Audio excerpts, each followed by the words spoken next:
Glistening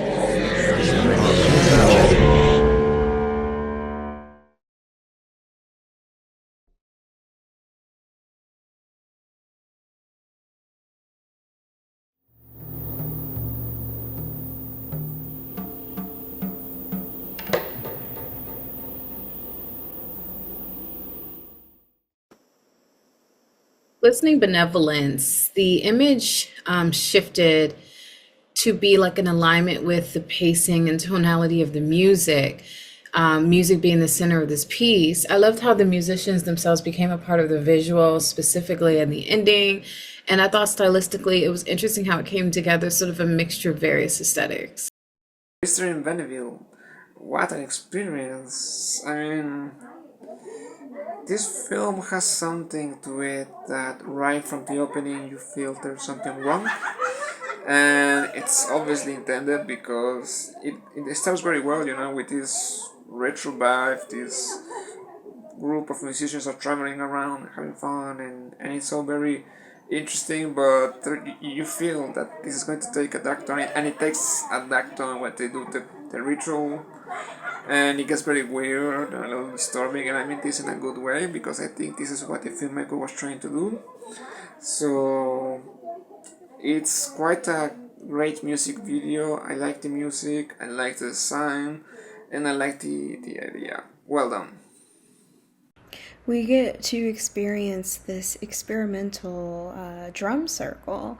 It definitely has these elements of, this cult like, satanic, paganistic type of elements that are intertwined in the piece, whether we see skulls or goats or these moments of the fire is burning, the cane is out, and it's being slammed onto the ground as they're having this moment. And it's also kind of going with like the beat of the drums. There are these definitely moments of experimentalism being incorporated within our piece, and we are just sort of just immersed, almost hypnotized almost by the experience. I mean, we even get to see them be blinded, have these rocks that cover their eyes, and we kind of get to see that they're all, lying on their back,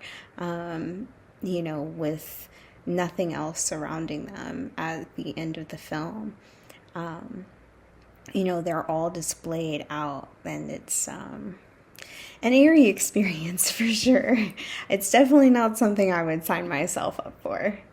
Glistening Benevolence. This was interesting. Sly and the Family Drone. I like that. It's cute. This had a retro feel to me a little bit, and then I guess my favorite visuals were the goats, the animals. For some reason, they made me laugh. And then it was mixed with this eerie, weird, sort of cultish, devil worshiper vibe. But great job throughout. I really like the camera work and all the close-ups and the different, visuals that we're seeing of the legs and the body parts, and I don't know, just everything together. I felt like it went really well together, but with a creepy vibe. So good job. This film with the creepy music at the beginning, you knew something bad was going to happen. I don't think I expected them to become some type of satanic sacrifice.